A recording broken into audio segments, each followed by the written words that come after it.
Bonjour et bienvenue à Finance 360 avec Alex Demers. Aujourd'hui, nous sommes mardi le 19 septembre 2023 et nous sommes rendus à l'épisode 179 du podcast. Et dans l'épisode d'aujourd'hui, je veux revenir tout d'abord sur les données de l'inflation au Canada. Ce matin, c'était les chiffres de l'IPC pour le mois d'août. Donc, on va regarder qu'est-ce qui se passe de ce côté-là. Il y a également la grève du syndicat des United Auto Workers aux États-Unis. Donc, ça, c'est dans le secteur des constructeurs automobiles. Je veux également parler de la dernière présentation d'Apple, donc par rapport à ses derniers produits, le dernier iPhone, AirPods et compagnie. Et je vais terminer en vous parlant du retour des IPO en 2023. Les IPO qui est les introductions en bourse. Donc, il y a quelques compagnies qui ont fait récemment leur IPO et je veux un peu parler de c'est quoi un IPO et surtout, je vais vous parler de pourquoi, personnellement, je n'investis pas dans des actions qui viennent de commencer à trader sur les marchés boursiers. Donc, c'est un peu ça le contenu de l'épisode d'aujourd'hui. Et je vais commencer tout de suite en vous parlant des données par rapport à l'inflation.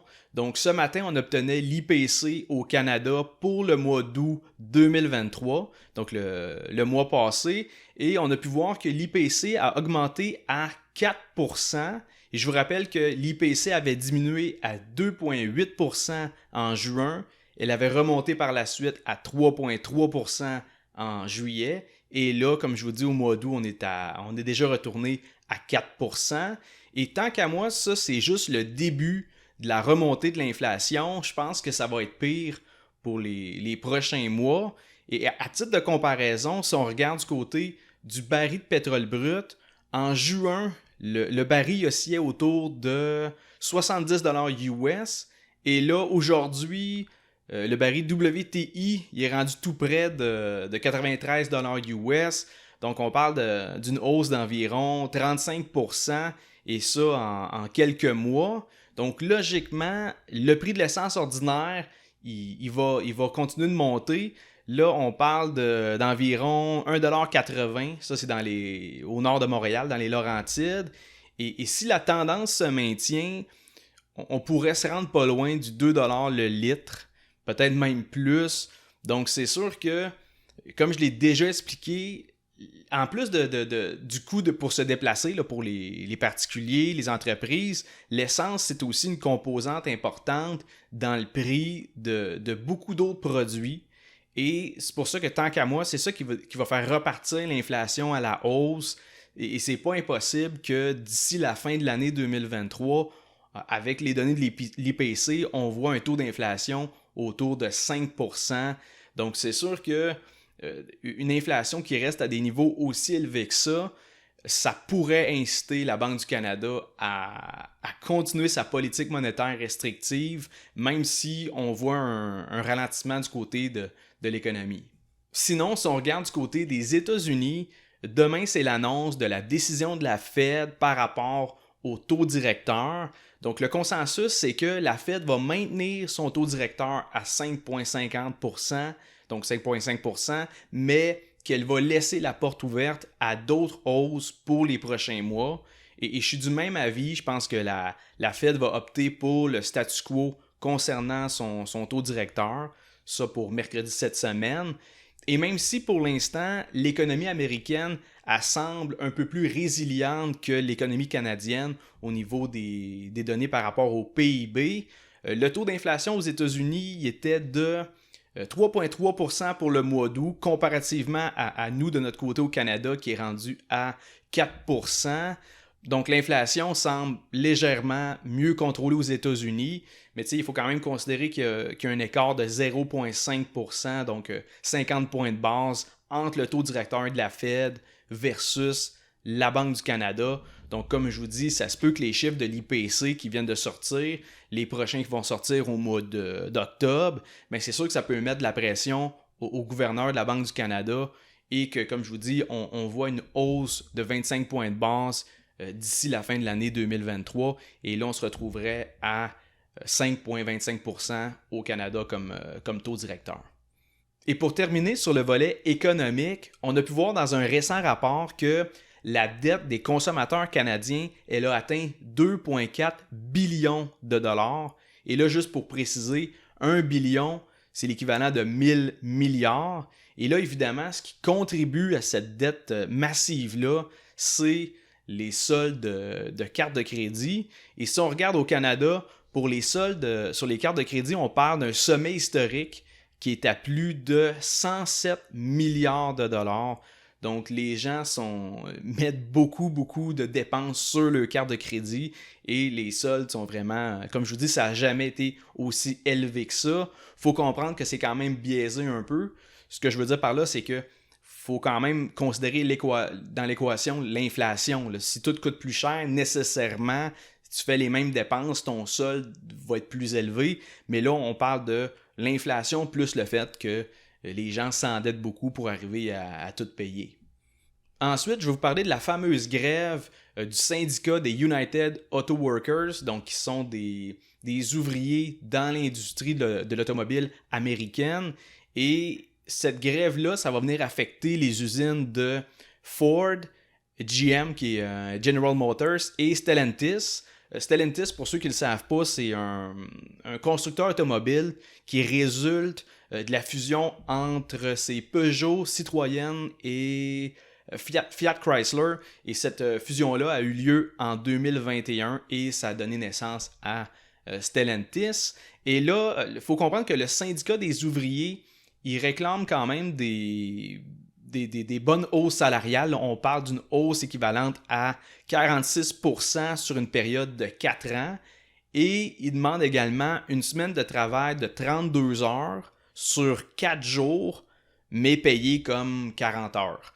Et leur principal argument, c'est que depuis 4 ans, la rémunération des PDG des 3 constructeurs automobiles, Ford, GM et Stellantis, la rémunération des PDG a augmenté de 40%. Donc, eux autres, dans leur tête, c'est que si la rémunération des PDG augmente de 40%, ça devrait être la même chose pour les travailleurs, les ouvriers. Et de plus, ils se basent également sur le fait que c'est conséquent avec les bénéfices records des constructeurs automobiles et qu'à ce moment-là, la richesse, les profits devraient être redistribués de façon plus équitable. Donc ça, c'est le premier volet, c'est le côté plus économique. Eux autres, ils considèrent que là, vu que les bénéfices sont vraiment plus importants, les ouvriers devraient en profiter aussi. Et le syndicat des United Auto Workers, il plaide également par rapport à la sécurité des emplois. Parce que dans le fond, ce qu'ils veulent faire, c'est qu'il y a une transition présentement vers les véhicules électriques et ils veulent éviter que les jobs dans l'industrie automobile soient exportés en Chine. Parce que là-bas, veut pas, ils en produisent pas mal des véhicules. La Chine est actuellement le plus grand exportateur de voitures dans le monde. Donc, ça a même dépassé le Japon qui a longtemps été le premier exportateur mondial. Mais bref, la grève du syndicat des travailleurs dans le secteur automobile américain, ça va avoir un impact premièrement sur les actions de Ford, GM et Stellantis, mais ça peut également avoir un impact sur le prix pour les consommateurs. Donc évidemment, ça dépend de la durée de la grève. C'est-à-dire que si la production, mettons, elle arrête pendant plus de 3 semaines, ben là, il va y avoir comme une pénurie de véhicules neufs. Et là, à ce moment-là, ça pourrait pousser les prix à la hausse pour certaines voitures neuves. Donc, c'est un peu la crainte présentement vis-à-vis la grève des United Auto Workers. Et un autre élément à considérer avec cette histoire-là, c'est que oui, les ouvriers veulent une hausse salariale, mais la question à se poser, c'est pourquoi? Pourquoi ils veulent ça là? La vraie raison, c'est parce que le coût de la vie a fortement augmenté en raison de l'inflation, la hausse des taux d'intérêt. Et là, leur revenu ne leur permet pas d'avoir le même pouvoir d'achat qu'avant. Sauf que là, il faut comprendre toute la mécanique derrière ça. S'il y a une hausse des salaires des travailleurs, ça va nécessairement se répercuter sur le prix de vente des véhicules neufs. Je veux dire, ça te coûte plus cher le produit, tu veux garder ta marge similaire, tu vas augmenter les prix. Sauf qu'ensuite, ça va être le tour de d'autres syndicats de lutter pour l'augmentation des salaires de tel ou tel travailleur parce que Si les voitures coûtent plus cher, puis tout ça, ça coûte plus cher, ben tu vas vouloir avoir une augmentation salariale pour toi aussi être capable de payer ta voiture et d'autres trucs. Et ça va créer une hausse du prix des produits sous-jacents. Et c'est un peu comme un cercle vicieux d'inflation. Il faut savoir que les salaires, en fait, ça représente simplement le prix de la main-d'œuvre. Comme je vous dis, étant donné que chaque dollar vaut moins, ça prend plus de dollars pour tout le monde pour acheter la même affaire, incluant le prix des biens, le prix des services et, comme je vous dis, le prix de la main-d'œuvre. Et ce qui m'inquiète un peu par rapport à ça, c'est que c'est potentiellement le début d'une vague de grèves et de demandes syndicales. C'est-à-dire que là, c'est l'industrie automobile, mais ça pourrait être n'importe quelle autre industrie qui demande que leurs travailleurs aient une augmentation de salaire pour être en mesure de suivre le coût de la vie. Mais là, si tu fais ça à grande échelle, l'ensemble des prix va juste monter et là, tu n'es pas en train de régler le problème de l'inflation. Et tout ça pour dire qu'on va suivre l'histoire de la grève des United Auto Workers, voir si les constructeurs automobiles vont concéder à leurs demandes, combien de temps la grève va durer, et un peu voir en fait qu'est-ce qui va se passer avec tout ça. Sinon, si on passe à un autre sujet, la semaine passée, c'était la conférence du mois de septembre pour Apple, en fait, qui venait présenter ses nouveaux produits. Donc, on parle du iPhone, les AirPods Pro 2e génération, le nouveau iOS 17, qui est d'ailleurs disponible depuis hier, si je ne me trompe pas. Et en fait, un des plus grands changements qu'on a pu voir sur les produits Apple, c'est au niveau de la prise pour charger les appareils, qui va devenir un port USB-C.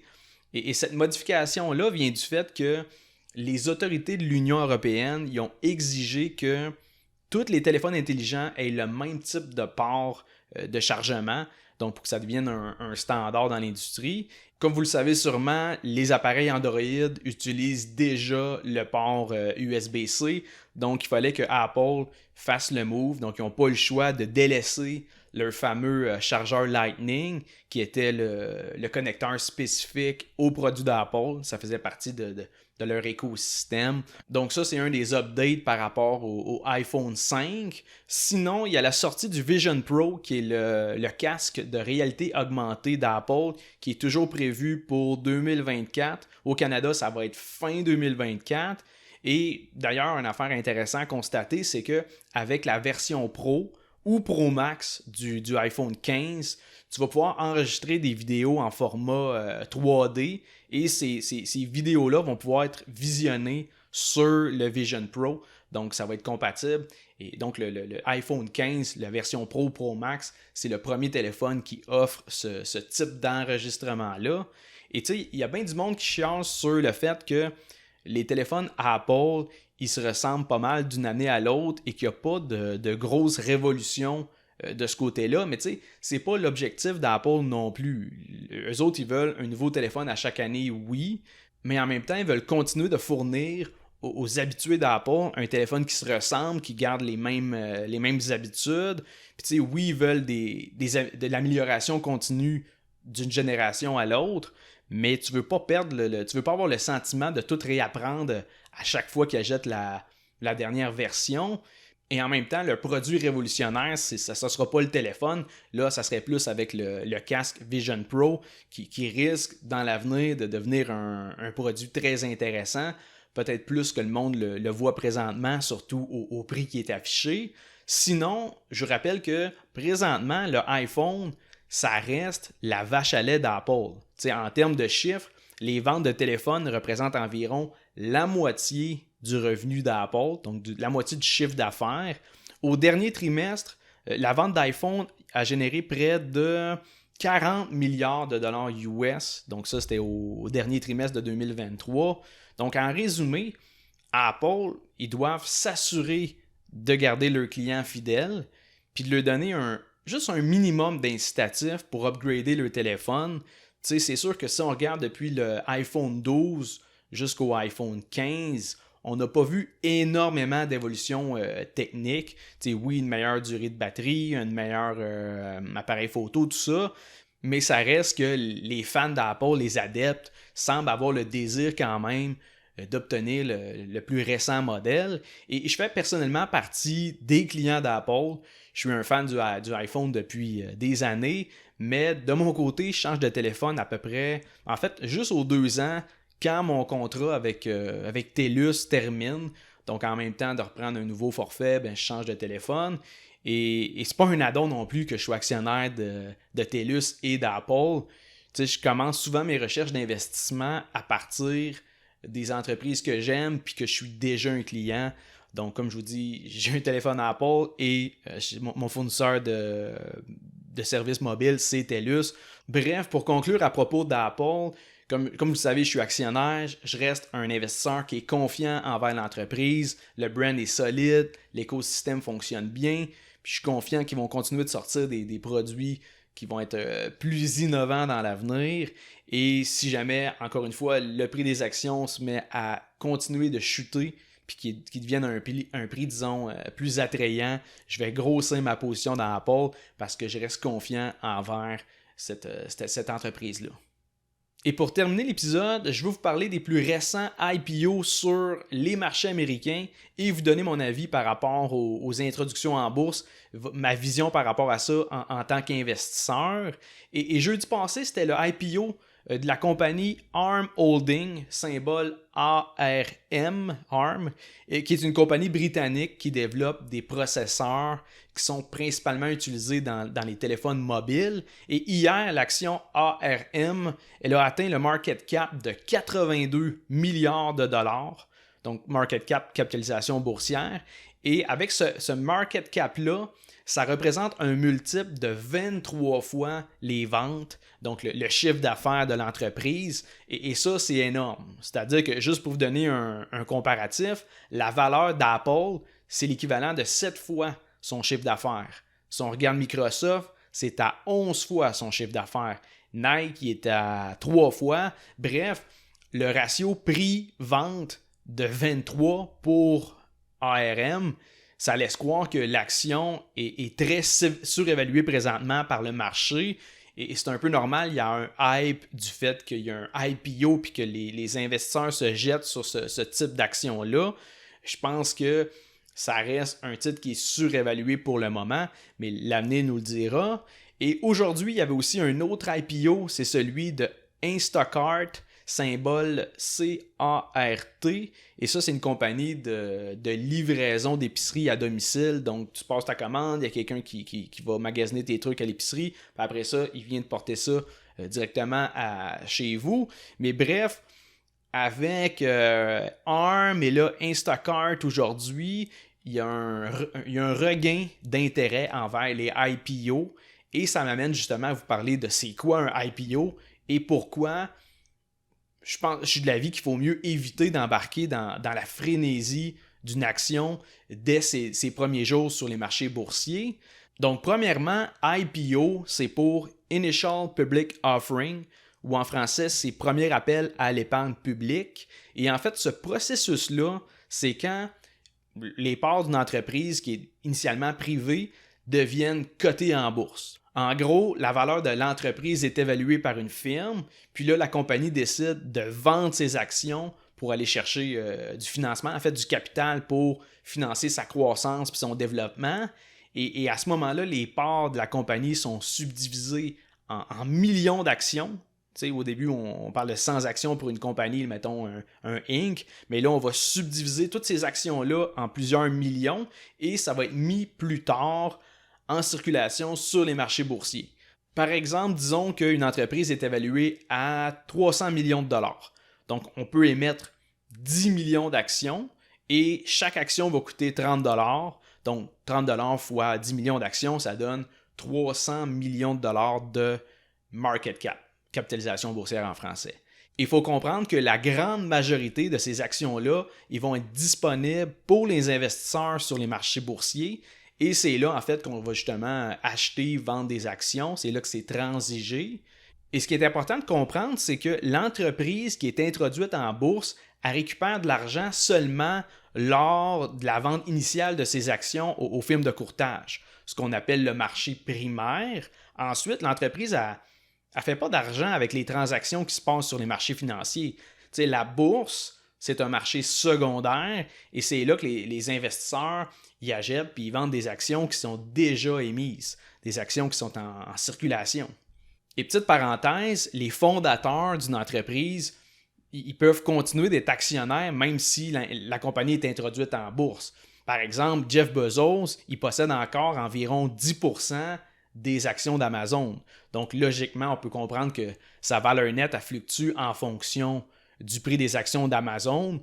Donc, son net worth, il peut varier de plusieurs milliards en quelques jours, là, selon ce qui se passe sur la bourse. Et les actions flottantes, ce qu'on appelle le float en anglais, c'est la portion des actions en circulation qui sont disponibles sur la bourse pour les investisseurs. Et l'autre portion, là, les autres actions, eux autres sont détenus par les insiders et les investisseurs avec un contrôle sur l'entreprise. Par exemple, le fondateur, le PDG. Donc, les actions détenues par ces personnes-là ne font pas partie du float, ils ne font pas partie des actions que vous et moi, on peut échanger sur la bourse. Donc, c'est un peu ça, les procédures derrière un IPO. C'est pour ça qu'une entreprise s'introduit en bourse, c'est pour aller chercher du capital. Puis ensuite, les actions qui étaient initialement privées deviennent ouvertes au grand public. Donc, les investisseurs peuvent devenir actionnaires. Et finalement, pour répondre à la question initiale, pourquoi je n'investis pas dans les entreprises qui viennent de faire leur IPO? En fait, la principale raison, c'est que souvent, la compagnie a pris la décision stratégique de s'introduire en bourse à ce moment précis-là. Autrement dit, il décide de faire le IPO au moment, théoriquement, où il y a le plus d'intérêt et d'optimisme envers leur compagnie et leur industrie. Et ça, c'est dans le but, évidemment, d'obtenir une meilleure évaluation et aussi que les investisseurs viennent gonfler le prix des actions qui sont nouvellement cotées en bourse. Il faut savoir qu'une introduction en bourse, c'est souvent une mécanique pour des partenaires financiers de passer à la caisse. Autrement dit, là, tant que l'entreprise reste privée, si personne achète l'entreprise au complet, le partenaire financier, il reste coincé avec des parts. Puis oui, les parts, ils valent de quoi, mais ils valent rien si personne vient les acheter. Par contre, avec un IPO, un partenaire qui avait investi initialement dans une entreprise, une fois que l'entreprise est cotée en bourse, il peut librement vendre ses parts puis prendre de l'argent. Et ce qui est malheureux avec cette stratégie-là, qui est une mécanique parfaitement légale, c'est malheureux parce que normalement, si l'entreprise veut être cotée en bourse, on s'attend à ce qu'elle veuille obtenir du capital pour financer sa croissance puis grossir encore plus. Mais comme je vous dis, parfois, la business entre en bourse à son pic, à son plus haut potentiel, lorsqu'il y a le plus d'optimisme. Et finalement, c'est juste une façon pour les partenaires financiers de faire une passe de cash. Parce qu'eux autres, dès que l'entreprise est cotée en bourse, moi je vends mes actions, je ne veux plus avoir de part de cette entreprise-là. Passe à la caisse, ramasse le cash. Mais après ça, il y a des investisseurs qui croient à l'entreprise puis qui achètent justement des actions. Mais là, évidemment, ce n'est pas toujours le cas. Il faut comprendre que toutes les entreprises qui sont aujourd'hui cotées en bourse, ils ont toutes passé par un IPO. C'est juste que personnellement, je ne vais pas acheter des actions après quelques jours, quelques mois de trading en bourse. Je vais attendre de voir des états financiers, je vais attendre de voir ses perspectives, ses rapports annuels, quitte à acheter plus tard, à un prix plus élevé, mais être sécurisé par rapport à mon investissement. Je ne veux pas faire partie des premiers investisseurs dès les premiers jours du IPO. Je pense que souvent, ça vient avec une frénésie, un hype par rapport au titre. Donc, c'est mon avis par rapport au IPO, ou plutôt aux actions qui viennent d'être introduites en bourse. Donc, moi, je ne prends pas position là-dedans, mais évidemment, on peut le voir avec beaucoup d'autres entreprises cotées en bourse. Il y en a qui font leur IPO et que 5, 10, 15 ans plus tard, le prix de l'action est décuplé. Ce n'est pas la mécanique derrière le IPO qui ne fonctionne pas. Ce n'est pas toujours une manière pour les partenaires financiers de passer à la caisse, sauf que moi, j'évite de prendre position quelques jours, quelques mois après le IPO. Je préfère être un actionnaire à long terme une fois que l'entreprise a fait ses preuves. Et pour finir l'épisode d'aujourd'hui, cette semaine, il y a le film Dumb Money qui sort dans les cinémas. Et je vous parle de ce film-là parce que ça raconte l'histoire du short squeeze avec les actions de GameStop en 2021, on se souvient qu'il y avait des petits investisseurs, des retail traders sur les forums sur Reddit, en fait, dans la section Wall Street Bet. Et eux autres, ils ont fait la passe de cash en misant sur la hausse du prix des actions de GameStop, qui avait littéralement explosé en début 2021. Et de l'autre côté, en même temps, il y avait aussi des gestionnaires de hedge funds qui avaient perdu des milliards de dollars en misant sur la baisse du prix de l'action, en faisant du short selling, qui est de la vente à découvert. Donc, je ne sais pas si le film va sortir ici au Québec, mais sinon, allez voir la bande-annonce sur YouTube. Donc, ça s'appelle Dumb Money. Et la date de sortie du film est prévue pour jeudi le 21 septembre. Donc, je ne sais pas si ça va être dans les salles au Québec, mais définitivement un film que je vais essayer de regarder parce que l'histoire de GameStop, ça a quand même été quelque chose de majeur en 2021. L'espèce d'engouement du trading pendant que tout le monde était en confinement avec la pandémie. Donc, le nom du film, c'est Dumb Money et ça sort jeudi cette semaine. Donc, je vais terminer l'épisode là-dessus. Je vous remercie pour votre écoute. J'espère que vous avez trouvé le contenu du podcast intéressant.